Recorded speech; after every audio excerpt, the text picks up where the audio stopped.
This is the Silver Wolf Howl. I am Angela, and today we are concluding our group discussion on the challenges that PIs face.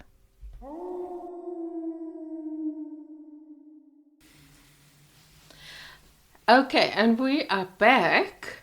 Remember, guys, I promised you last time that I'm going to call you back and ask you some more questions, and you're going to have to think.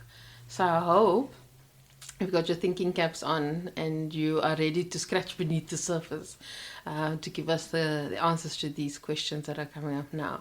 So, welcome back, Noel, Ryan, and Tilla. Hello, Yella. Hello. Hi guys. Good day. Okay, so let's see what I want to ask you first. Okay, how do you make a complicated looking case go well or turn in your favor? The simple answer is in one word: planning. Every single case has to start with a very thoroughly created and vetted plan. You create a structure. Each one of you in the team creates your own ideas as to how the matter can be planned to go forward. Then you brainstorm it together and you agree on a plan as a team. And then you stick to that plan. You remain flexible in the sense that if any member gets a new idea, you discuss it with the team. You never go ahead off your own bat, ever at any time. When you work within a structure like that and you have a plan, then you have options and you have techniques that you have at your fingertips that your colleagues have. It's easy then to back up any member of the team, and also you have a direction and you always keep that direction going. Sometimes it changes slightly by agreement with the team, but that's the way you do that. It's actually exciting when you start out and it seems difficult and daunting and a challenge, but it becomes exciting when you realize how everything is just falling into place, and you realize, let's say halfway through, that it wasn't so difficult after all, because with all the other cases that you have, you actually bring that ideas into. So you just open up your toolbox, and you just have to use the tools together in a different way, which is quite cool. Okay, then to Tilla. When guys have to deal with these kinds of complicated cases and they're feeling a bit frustrated or whatever, how do you help them and support them in that? Well, basically just lending a sympathetic ear. If they need anything for me to physically do, I will, but mostly it's just to listen and give my 2 cents about what I think they should do. Does that help, guys? It not only helps, but it is a psychological assist for us as well. What people need to understand is we investigators are essentially on the road types, and we absolutely need that admin backup. And also, you guys as the people running the company, you are the spine of the company. You're our backbone out there, so that when we are out on the road, we can just make a phone call and things happen. And that is a huge psychological, almost, I wouldn't call it a crutch, but it's a huge psychological support for us. Yeah, we face many times where we have to, question our decision making on the road, and calling in on the rest of the staff just to give clarity and just to like set our minds at ease. And Tilla always telling us she's gonna give us dandelion juice or whatever it is. So yeah, anything helps. So the dandelion juice, we're gonna have to talk about that, but not on the recording, just behind the scenes. That sounds most intriguing. Okay. Right. So this leads me then into my next question. Dealing with the emotional aftermath of a difficult case or a challenging case, whether it worked out well or not so well in the end, how do you deal with it? How do you deal with those emotions? And everything that comes after. So, that is a very, very deep question, because people kind of tend to forget that detectives are humans too, and we see all these very traumatic sometimes situations where people have been murdered or people died or people have had their homes broken into and they've been terrorized, and we have to deal with their trauma. So you pick up some of that trauma and it kind of sticks to you as the investigator. So we do come away affected by that. How we deal with it, I beg your pardon, is in several ways. One of which is you have to have daily, almost rituals of relaxation, relaxing your mind. You also have to debrief. You've got to debrief after a difficult situation, and we do that every time we've been in danger, don't we, Ryan? We have to debrief all the time. Yeah, it's most important, because you speak about what it is that you had to do, what you not regret doing, but you question why you did it, and not realizing that it comes with the job. No. And maybe also just to see how you could have done that, whatever, or dealt with that person differently, or that. Because often when you are in a situation, I don't want to exactly say tunnel vision, but you're so focused on what's happening right now that maybe you forget to see the broader picture. So you stop, you have a chat with everybody else. They say, yeah, but remember you did this on the other case, or have you tried this? And you go, yes, of course. Duh. And maybe you can then revisit stuff and try again from another angle. So I suppose that support is good. Okay, so tell her your dandelion tea is essential. It's on 10. Dealing with the emotional aftermath, drinking dandelion tea. I've got to say, though, that the emotional aftermath can get really drastic. I've been on cases before where after the case I was sick for 5 days, couldn't move. Yeah. It can really take you down, and if you don't deal with it properly, it can cripple you for the rest of your life. I think for me, I'm not a very emotionally charged person, but I haven't been around as many emotionally charged cases as much as Noel has been.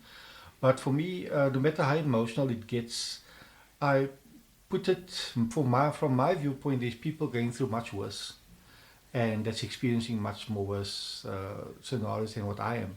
So I appreciate it as a learning, and I learn from that and how I will handle cases such as that going forward. Okay. Then how does dealing with emotionally unstable people affect your job? I mean, if you come across somebody like that during a case, how do you deal with that kind of thing? I look at Noel and I walk away, because he knows how to handle people like that. I'm his backup. I'll watch his back. I'll make sure that I'm there. So he's better than me at dealing with emotional people. Yes. Okay. So then it becomes like I'm the muscle. He's the brain. Oh, the muscle in the house. Pinky and the Tell her we brain. need to see this muscle in action. Okay, so then that's good, because that's playing to each other's strengths. And Yes. so if it's something where where you're busy and you feel like, okay, Ryan can deal with this better than I can, you step back and let him do his thing then. Noel is very good Yes. at it. Yeah. And we've been working together for a little over 3 years now. It's got to the point where we do that automatically without even thinking. Yeah. So there are certain things where Ryan just has a way greater strength than I do, and I just step back and I let him do his thing, because I actually, like, if I try it, it's just a bit It's of a not going mess. to work. Yeah. But when it comes to dealing with emotionalism of people, I find I had amazing training from some fantastic people who were sheriff's deputies with me way back in the day. And they taught me that when people are emotional, you be the calm one. Yeah, it's the situation like de-escalating everything. Yeah. Because you have to always remember what your purpose is there. Yeah. No. And it's never about you. It's never about you and your ego and whatever. It's just the situation. So it's something outside of yourself. Correct. Yeah. Yeah, that is why when like people will ask, but now what if you're alone in a situation? That is why we never do anything alone. Yes. Exactly. I there's- have to say amen to that. Yeah, you never do it alone, because one day when you're faced with it and there's no one there, then it's a problem. Yeah. Yeah. So there's always minimum two. Yeah. Never ever, if I can, I'm going to put this out there. I mean, it's not exactly directly related to this question, but I'm going to say, number one, never go alone. And number one, unless you are a trained PI, do not do these things yourself. Yeah, that's actually another good point that has come up, is that people often feel like, but it's easy. You can just do it. But can't you just do this, or can't you just do it like that? And and we have to remind them very nicely and politely that no, there's a reason why there's a profession like this separate on its own. Because if everybody could just do it like this and do it like that, then this profession wouldn't exist. An emotional person can sometimes develop three personalities. So if you're alone and one of those other three come out, then it's a problem. Then it's 3 against 1. There we go. You say, so, no, essentially. I step back, Noel can handle that, and I'll just do the watching to see when the other personality come out. Yeah. No. Yeah. And perhaps just one last little bit is to say, always be ready for them to try the physical. Yeah. Always. Always be prepared. Wasn't there a song in The Lion King like that? Be prepared. Yes. Yes. So okay. So that's our theme song. Okay. So then, dealing with failure. When a case does not just go your way at all, you don't find the person, or your objectives are not filled, or whatever. How do you deal with it? I mean, I know we've got this kind of ethos in the business where we just keep digging and digging and digging until we get what we want. How do you deal with, okay, this is not gonna happen, I have to just accept it, and this is the way it is, and okay, fine, I have to stop. My boss is not going to want to hear this one, but I never. Okay, she's gonna close her ears now. I never give up. I never give up on a case, and I know neither does Ryan. Yeah, Colombo, back in the day, he would have cases running for years, and he'll revisit it all the time, So, for example, these two cases that we've done 2 years ago, that we've not done, like, finalized, or one is finalized but is a question mark. Until today, I still look at it. So, we might have not been able to be successful then, but it never stopped us. And that is the reason why our success rate in cases is really, really, really, really just south of 100%. Okay, so how does the fatigue affect you when you are out on the road for long hours, and then you have to deal with difficult people, those roadblock type people, or it's been a particularly challenging one mentally where you have to, think outside of the box and that kind of thing. How do you deal with that fatigue at the end of the day? Again, it's a very simple answer, and I'm going to be extremely blunt. If you don't stop and rest, you're an idiot. In this game, it will get you killed. I thought Noel was just being sensitive when he told me that these things happen, And until we dealt with a simple case, it took a couple of days, and he took a break. I said, no, I don't want a break. Then it was a week later, and I crashed. And that, I could tell related, came directly from that particular case that we were dealing with. And it is immensely draining. If not immediate, it's going to catch up with you. No. You always have to take your rest days. And when you take your rest days, it is a rule in our company that you do not deal with anything work-related, and that you do not deal with anything of high emotion. You have to shut down. Yes, I know your boss shouts you about that all the time. All the time she does. Constantly. We have a horrible boss. Yeah. Okay. I'm not saying anything, boss. The only good one in the company. I'm just shit scared. Okay, so this question's for everybody. What has been your best or worst moment? And I'm meaning dealing with cases, dealing with people, outside of the company. My best moment is always coming back to our debriefs after a successful conclusion of a case, and sharing the news for the first time. We had this amazing moment. We were up in KwaZulu-Natal about 2 months ago, and we had just solved one case, and we travelled a couple of 100 kilometres to our next place that we needed to go and solve a case there. And this other case was one of those where we'd been stubborn for several months that we spoke about earlier. And that case cracked. It just cracked that afternoon, and we'd obtained a name. It was a runaway driver, a hit and run, and he had tried to hide himself and all of that, and we managed to find a name. And from that name, Ryan started doing digging online and social media and other things, and he found evidence connecting someone of this name to the crime. And it was absolutely the most incredible moment to be able to start an online meeting and share that, the two of us up there in the middle of almost nowhere, sharing that moment with the rest, with so that all of us could share that. That for me was this most amazing moment. Yeah, it was for me as well. But the most amazing one, or part of that for me, was the look on the attorney's face when we told him that we've closed this case, and just the look on his face alone that told me that we're on the right path on how it is that we do things.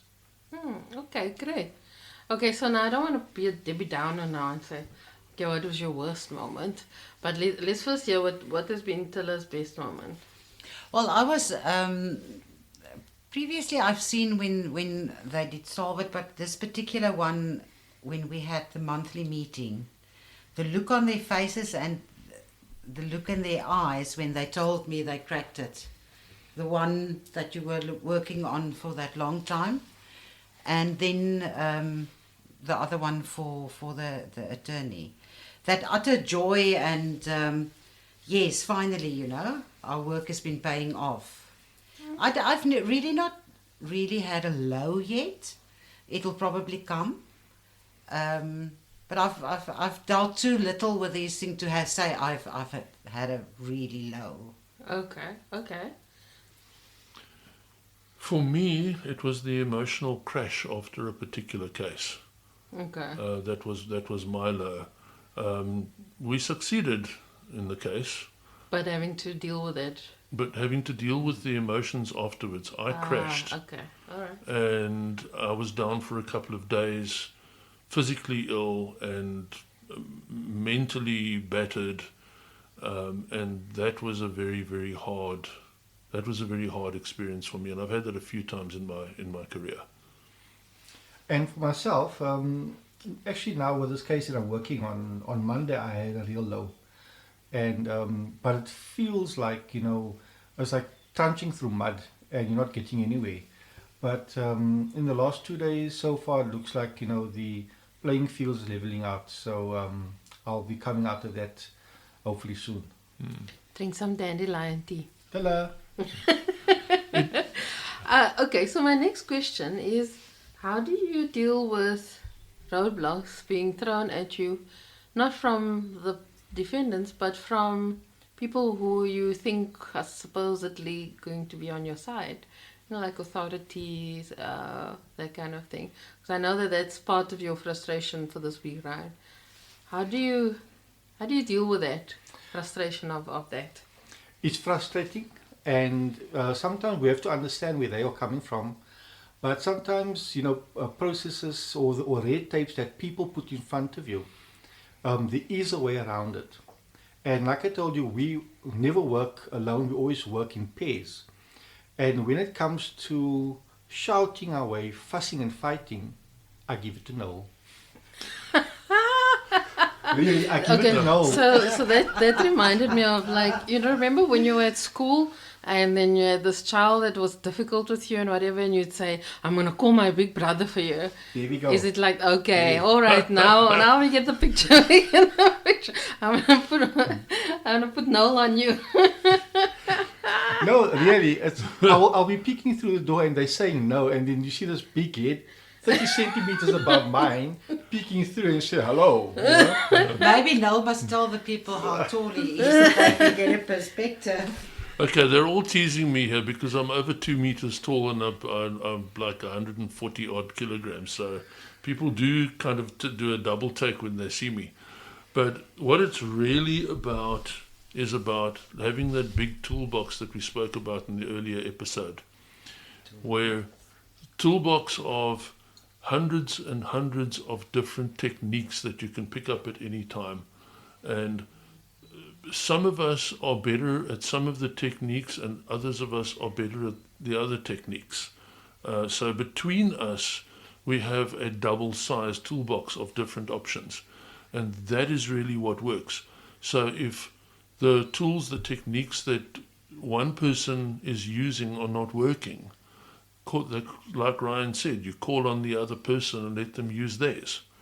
And between the two people on the team, and maybe even calling in the other two on the rest of the team, between the four of us, we are going to come up with a technique that works.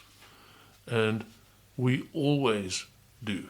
There are one or two occasions where we do decide after a while that the person that we are trying to interview, trying to get information from, isn't worth our time. And then perhaps we move on. But that's a very seldom thing. That is something that does not happen often. Yeah.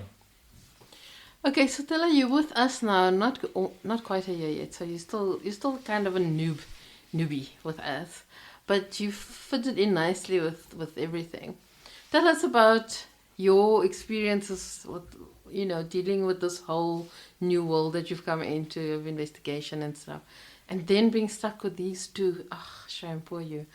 Hey, listen, we stuck with you, okay? We three, not two. So must deal with you as well, woman. What is your perspective on the investigation world and all of that stuff compared to before? Let's say a year ago, because a year ago you weren't yet doing this. Well, I was oddly and pleasantly surprised because I knew absolutely nothing about the whole private investigation thing. Magnum PI was about the gist of what I knew, where you drive around in a Lamborghini and a case is just magically And the shorts. resolved. And shorts. And the moustache. Hey, excuse me, where's my Lamborghini? Thank you. But I started enjoying it because there's some mystique around it in one sense, and in the other sense it is a reality and a wake-up call about what lengths people can go to do the wrong thing. And I mean, funnily enough, I quite enjoy working with the two of them because they listen to me. I think it's something that went into their tea. I'm just going to say that. No, they don't have to listen to me. As long as they listen to you, it's fine. So it was, like I said, totally new world, and I was utterly surprised at what goes into it at the end of the day. And again, like I said, I'm time and again absolutely dumbstruck by what humans are capable of doing to get away with stuff. Yeah. No, that is true. And I think it was Ryan that mentioned in an episode before about how somebody can sit across from you and be the most unsuspecting person, like just like lie Yeah. straight to your face. Yeah. Like, not even blink or Yeah. anything like that. No, Yeah. and I do feel I'm glad for the boys when they do good, and I'm worried when they're worried, and I'm sad for them sometimes. And although Ryan said he doesn't really get emotional, there was when I just started, he was busy with something that you could see it emotionally It affected him. affected him. Okay. Woman. He's supposed to be the muscle, remember? So Johnny Bravo don't cry. Real men don't cry. He just flexes, he doesn't cry. But you know what? yeah. Us real men do cry. Yeah. and they need to cry. Yeah. You have to, you're a human being, unless you're some kind of psychopath or something. Yeah. So, okay. What does your work tell you about the state of people? I don't want to get really into politics and stuff, but financially, how are people coping and how are things going? Or are people just being difficult in general, because they can hide behind the POPI Act, or because they know that the courts are clogged and backlogged, they will probably get away with it? Or are they really genuinely struggling? Is the economy and the country's difficulties really affecting them? What is your personal opinion on that? I've got huge respect for the people of this country, and I'm talking about most of them, because they are struggling. The country is in a mess financially. We've got something like a 35% unemployment rate in South Africa, and people are having a terrible time of it. And yet so many of them are surviving against all these odds. It's like being in a war financially. People don't realize, there's this meme that goes around, and I really do subscribe to it. It says, don't be cruel or nasty to somebody that you see. You don't know what's going on in their life. You don't know what they are facing. You do not know what they are going through. And just adding your smile to theirs will change their day.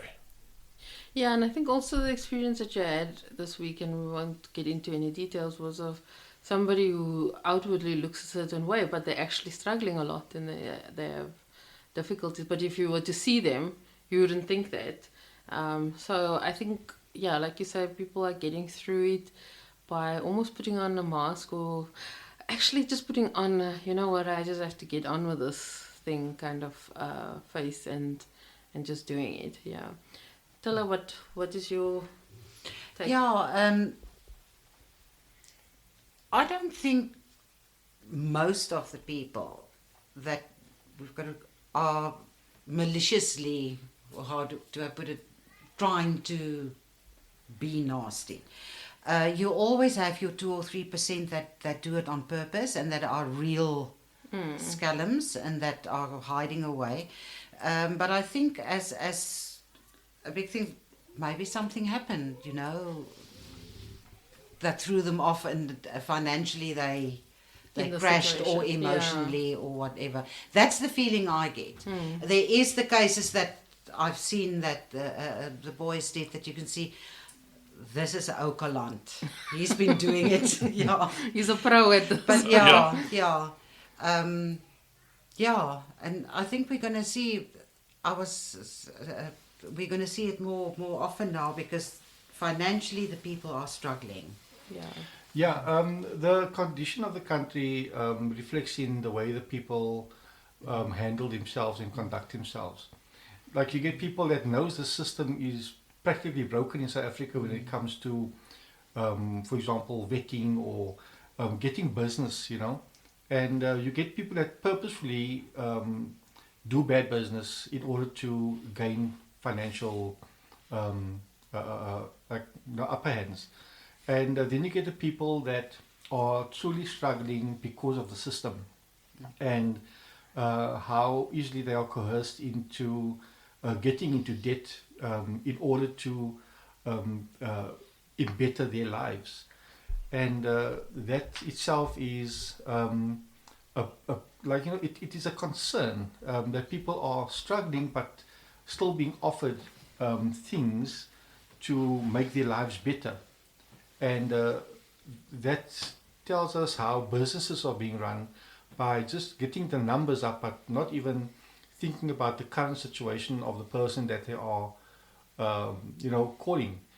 And then you get the people that are truly, they cooperate, they know that they need to sort out their things. And that is what I find appreciative of quite a few people, where they are managing the responsibilities. But it is sad to see that you found someone using underhanded methods, but it's also to help them sort out their whatever financial problems, emotional problems, legal problems. Just to know that they must get it sorted out, and then I know that just making contact with them, no matter how scared they are, that somewhere along the line it will get better for them. They realize they don't have to run anymore. And that is, for me, what drives me to, like I said earlier, we are not financial advisors, we are not counselors, but we can assist in steering people in the right direction, not down the rabbit hole they want to go down, but stepping up and just saying, yeah, this is my situation. And that's what I always try to do every day. And just a little bit of an add there, which is just if you ever think of becoming a private investigator, don't do it unless you have a real heart for people, because it's a people's game. Totally.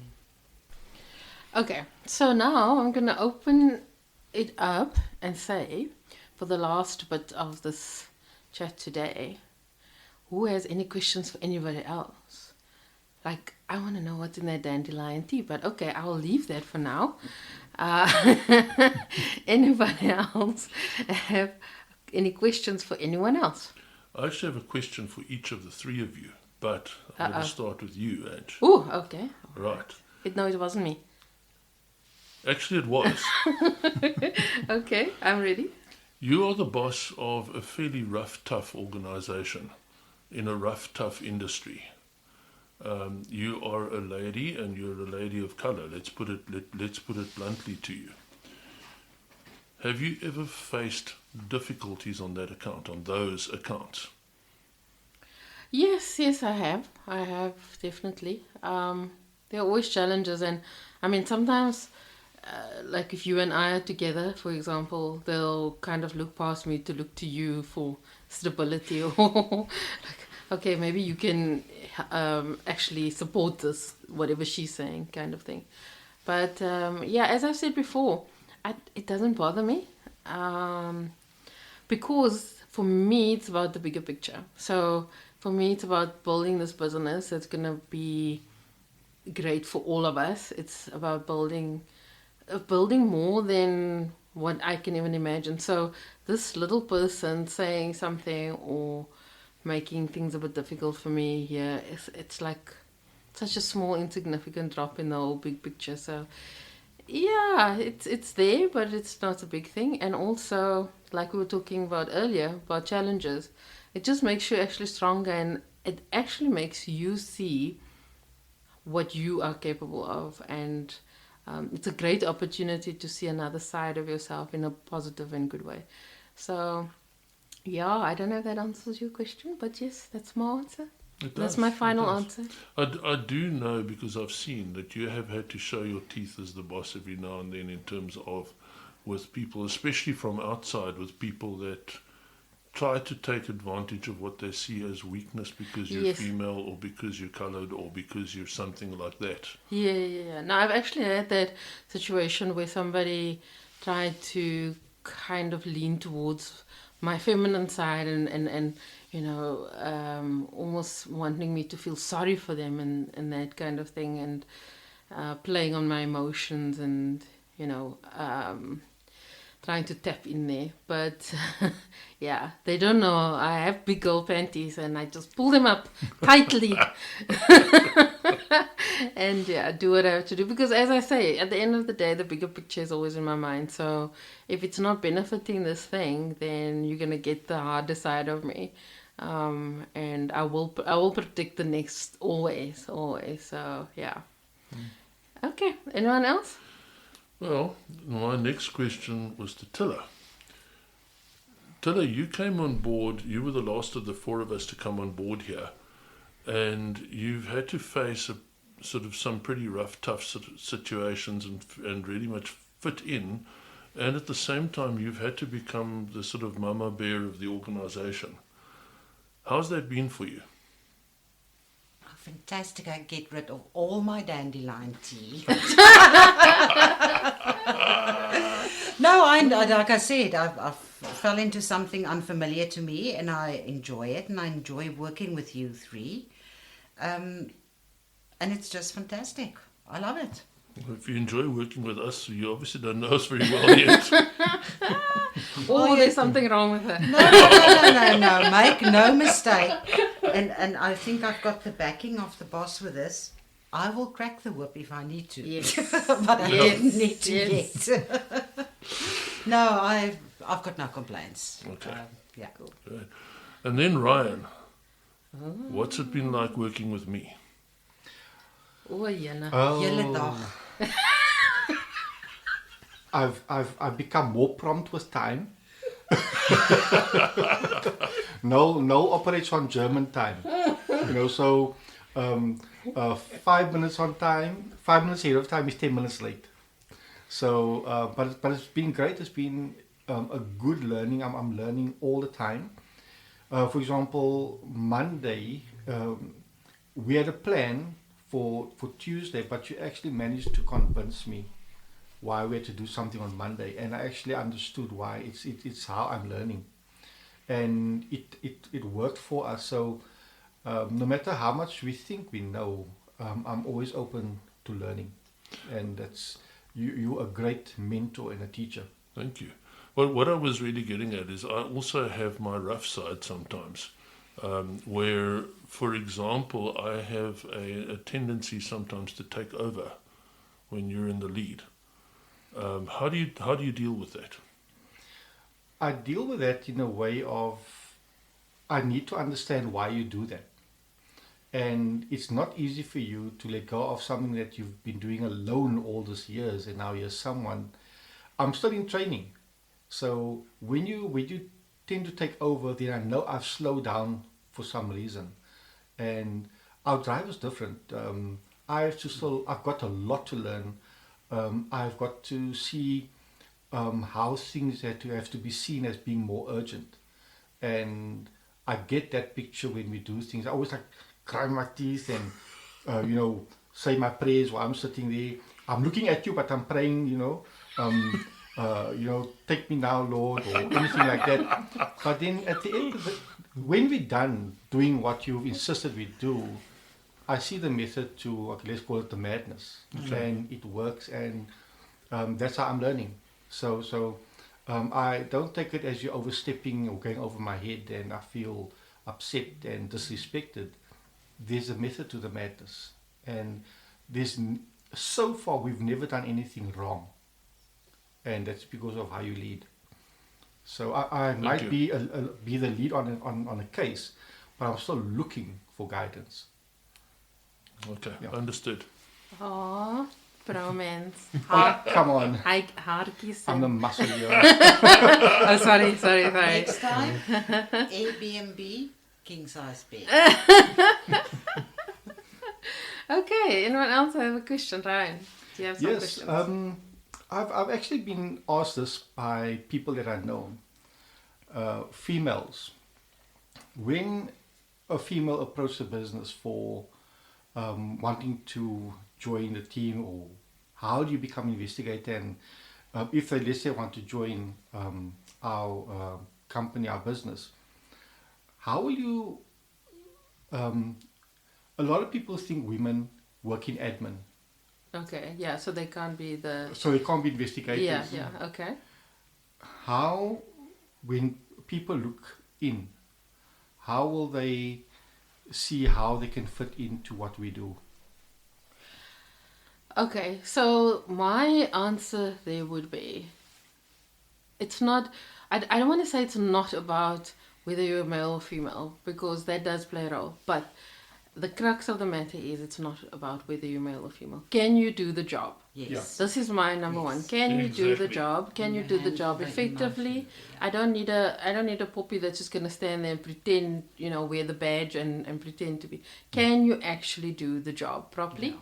Do you have the ethics? Do you have the heart for people, like Noel said earlier? Can you think outside of the box? Can you work independently? All of those things that are on my list of a good investigator in general. Can that person fit that bill? Then if you're female, you would probably be able to do things that the two of you can't do. So like you were talking earlier that, certain things that Noel would pop his head in and then you'd get it done, or Noel would call on you and you could get it done. And a female could probably get stuff done that the two of you can't get done, which we've experienced when I've gone out with you on the road. That a female perspective sometimes helps to get certain things better than you guys do. So there is no difference really in that sense about whether you're a male or female. My thing is always, and like our motto is, we get stuff done. Can you get stuff done, and can you get it done in the way that I like it to get done? Then that's all that I want. That's all that I want. So it's not, it's a male-dominated world, but you shouldn't be discouraged if you're a female and you really want to do this, and you've got all of those qualities that I mentioned before, and the tenacity and the stick-withedness. There shouldn't be any kind of discrimination of any kind, or any kind of feeling that you're not worthy because of X, Y, or Z. Okay. I would like to add something to that, if you don't mind. And that is, we as a team disapprove of isms. In other words, if you were, for example, a racist, you wouldn't last 5 seconds in this team. If you were anti-woman, some kind of male who's anti-woman, and you suffer from toxic masculinity, you wouldn't last 2 seconds in this team. We do not operate with isms. We operate with 100% respect towards each other and towards any member of this team. And that said, any member joining this team would have the same expectations from us as any other member, and they would also have the same training, the same backup, the same everything. Yes, no, definitely. Because like we've discovered, if one of us is busy on one case and we get something else in, the two of you were away and we got an urgent case, and I had to just become the investigator and leave the boss hat at home and fill in. But that would only work if I was able to be an investigator like you would have been on the road. Yeah. So same applies to everybody. Something needs to be done, then you just have to fall in line and do it. But you have to do it in that way that represents the business. That is my I don't want to say rule, because that sounds so like dictator, but kind of in that sense. I think it is a rule, and I think it is an essential. It is an essential, yes. In this, It's the way of living and working. Yeah. The way it's supposed to be. And the absolute rule of absolute and instant backup, no matter who the other person is. And filling in the gap. Yeah, Yes. yeah, definitely. Do you have a question, Tilla? No. Okay, no, Tilla is just thinking about the dandelion tea now. Tell us scared that we're going to feed her dandelion tea. There's something in that tea. I don't know what it is. Okay, guys. Well, thank you so much for joining me again today. It was a nice discussion, and I think we've answered a lot of questions. And it's nice to also get interaction from the listeners and hear what they have to say and stuff. So please continue to send us your feedback and questions, or whatever you've got on your mind, curiosity. Let us know, and we will try and answer them. There's one last question that I've left for last because it's not something that we do really anymore. Well, not as Silver Wolf anyway. I know, Noel, you did these before. But Tess put in a question about kidnappings. Can you give us some information on that? Just briefly tell us, have you done them before? How did they go? And yeah, a little bit more about that. So in South Africa, kidnappings take a different form to many other parts of the world. But there are also other countries in the world that have similar problems. And that is that we have certain mafias here from various nationalities who deal in the international sex slave trade and the child slave trade. And they kidnap people for money. But it is not for, it is generally not for ransom money. So because it's not for ransom money, these cases are much more difficult here than in many other countries because it's not the same things that happen. Generally speaking, these kidnappers don't contact the families and so on. So the kidnappings, therefore, are much more difficult in South Africa. The techniques that we use in such a case would have to be along the lines of becoming such a threat to the gang that they would rather release the person than have you continue on their trail.